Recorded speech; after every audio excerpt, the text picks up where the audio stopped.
Hello, everyone, and welcome to MG28 Talks Tech. And I hope wherever you are today, you are living the dream just like I am.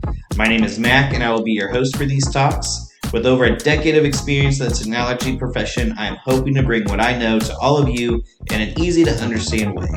We will cover a wide variety of topics, so if you have anything you want covered, make sure to leave it in the comments section or hit me up on one of my social media accounts that will be in the description. If you enjoy these talks, make sure to like and subscribe or even share with a friend so we can reach others and make a fun and collaborative community here. We will get started in just a few seconds, so lean back, take a drink of your favorite beverage, and come along and take an adventure into our talk today.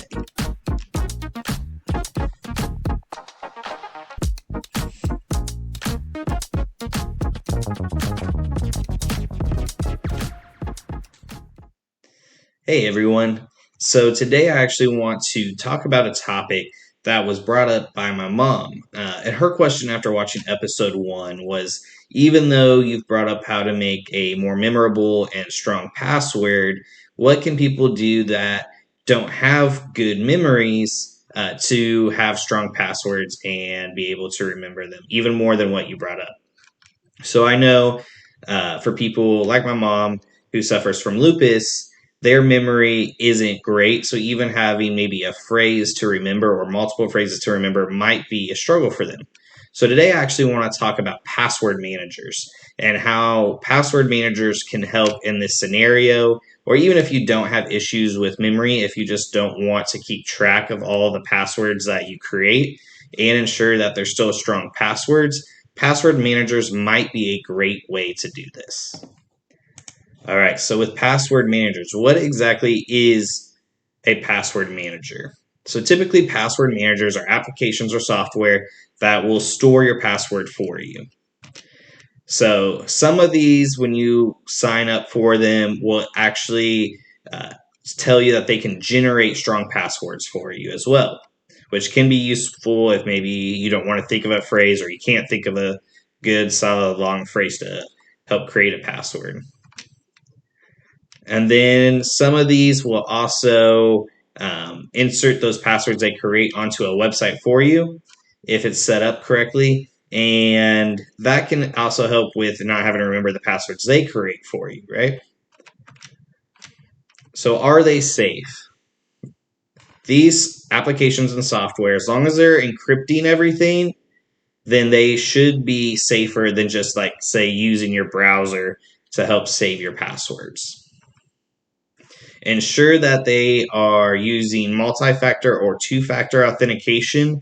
We kind of talked about that in our first video as well.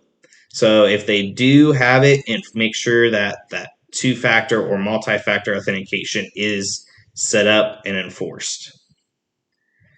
So what are some downfalls for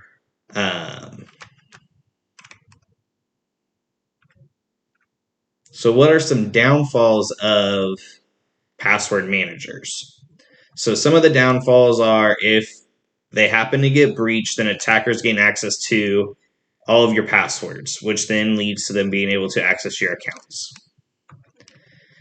If you forget how to get into your account, so if you forget your password or the decryption keys that they provide you that you just have to save somewhere, then you will lose all your passwords.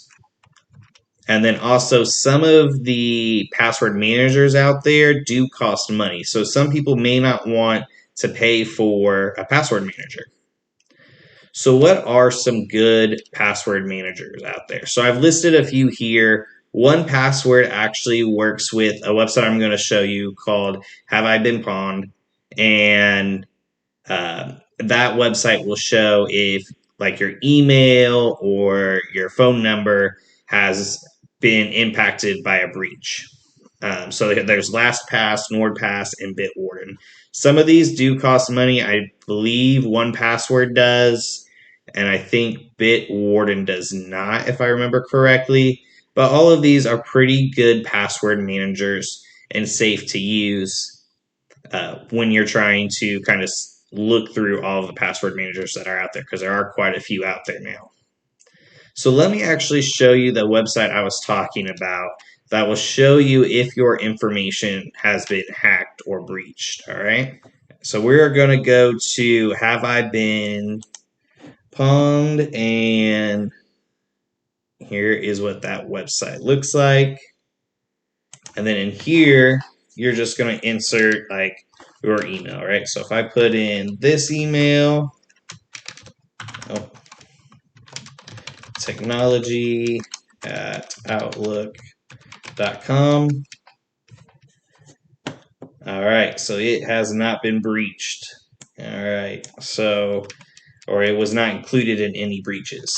But let's say I put this email in here and check it. Has it been included in any breaches? It has, right? So it's been, you can see here, let me enlarge this for you guys. It'll tell you how many breaches have been in there. So one of the things you can do here is if your email address does show that it's been part of a data breach, just make sure that you've recently changed your password. You can see on here, there's also some steps for better security. They do suggest using 1Password to generate and save strong passwords, but part of that's probably because they're partnered with them. And like I said, it showed you guys earlier, 1Password is a good password manager to use. So if you want to, go ahead and use them. Multi-factor authentication or two-factor authentication, like we've talked a little bit about today, but we talked about it more in that first episode that I have. If you missed it, make sure you go back to episode 1 of my Cyber Sunday series and check that out. And then here they want you to subscribe for notifications on any other breaches, just to be sure. All right.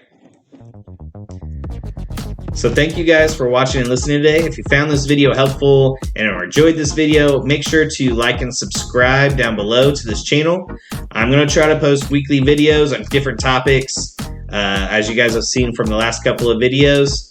And if you have any questions or thoughts or even ideas for what my next video should be, make sure to cover those in the comments section, or hit me up on my social media accounts, which will be in my bio and in my description. Again, thanks for watching. I hope you all go out and live your version of the dream. I'll talk to you guys next week.